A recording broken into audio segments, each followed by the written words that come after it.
యోసేపు మంచి కుర్రాడు. వాళ్ళ నాన్న మంచితనాన్ని చూసి ఎక్కువ ఇష్టపడ్డాడు. అందరిలో ముత్యంలా బతుకుతున్నాడు నా కొడుకని ఆ మంచితనాన్ని చూసి ఎక్కువ ఇష్టపడ్డాడు కొడుకుని. పాపం రంగురంగుల అంగీ ఒకటి గుట్టించాడంట. విచిత్రంగా అంగీ గుట్టించి కొడుకు వేసుకున్నాడు. ఆ మంచోడు దర్శనాలు పొందుకుని ఒకరోజు అన్నల చేత ద్వేషింపబడి గోతులు పడేశారు. ఇంకా మర్డర్ ప్లాన్ వేసే టైంలో అరే తప్పురా నాయన ఇదని చెప్పేసరికి ఆ ఐగుప్తు వర్తకులు పోతుంటే వాళ్ళకి అమ్మేశారు. అమ్మబడినటువంటి వ్యక్తి యోసేపు మెల్లిగా పోతిఫర్ ఇంటికి చేరాడు. అక్కడ పోతిఫరు ఆశీర్వాదాలు పొందుకుంటాడు ఇతని వల్ల. యోసేపు వల్ల అతని ఇంటికి ఆశీర్వాదాలు వస్తాయి. అది గుర్తిస్తాడు. అమ్మో ఇతను యెహోవా దయగలిగిన వాడని, ఇతని వల్ల నా కుటుంబం ఆశీర్వదింపబడుతుంది, నాకున్నవన్నీ ఆశీర్వదింపబడతాయి అని యోసేపుకి మంచి ఘనత ఇస్తాడు. ఆ ఘనత ఉందనుకునే లోపు జైలుకి వెళ్ళిపోతాడు. ఆ జైల్లో సంఖ్యలు అతను బాధిస్తూ ఉంటే దాదాపు 2 ఏళ్ళు గడిచిపోతే ఆ జైల్లో చాలా వేదన బాధ అనుభవిస్తాడు పాపం. ఇప్పుడు నా వెర్షన్లో ఒక విషయం చెప్తాను. ఓ సంవత్సరం గడిచింది, విడుదల రాలేదు. ఇంకో సంవత్సరం నాడు గడిచింది, ఇంకా విడుదల రాలేదు. సంఖ్యల నొప్పి ఎక్కువైపోయింది, పుండ్లు పడిపోయినాయి, చీమని ఎత్తురు గారుతున్నాయి, తిండి లేదు, ఎముకలు కూడా అయిపోయాడు. ఇప్పుడు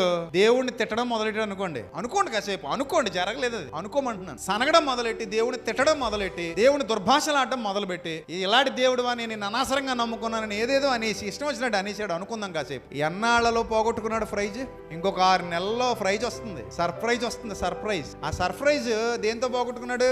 అసహనంతో పోగొట్టుకున్నాడు 6 నెలల్లో. అనుకుంటాం అనుకోవా ఆ 6 నెలల్లో ఓర్చుకోబట్టే కదా, ఆ 2 సంవత్సరాలు ఓర్చుకోబట్టే కదా టాప్ పొజిషన్కి వెళ్ళి కూర్చున్నాడు, సక్సెస్ఫుల్ పర్సన్ గా నిలబడ్డాడు. కాబట్టి ఎప్పుడు కూడా తొందర పడకండి, కాపాడుతుంది, ఓర్చుకోండి. దేవుడు నీ జీవితంలో కార్యం జరిగించడానికి పరీక్ష పెట్టాడు. ఆ పరీక్ష వరకు ఓర్పుగా ఉండు, సహనంగా ఉండు. ఆ పరీక్షలో పద్ధతి నేర్చుకో, ఆ పరీక్షలో విధేయత నేర్చుకో, ఆ పరీక్షలో భక్తి నేర్చుకో.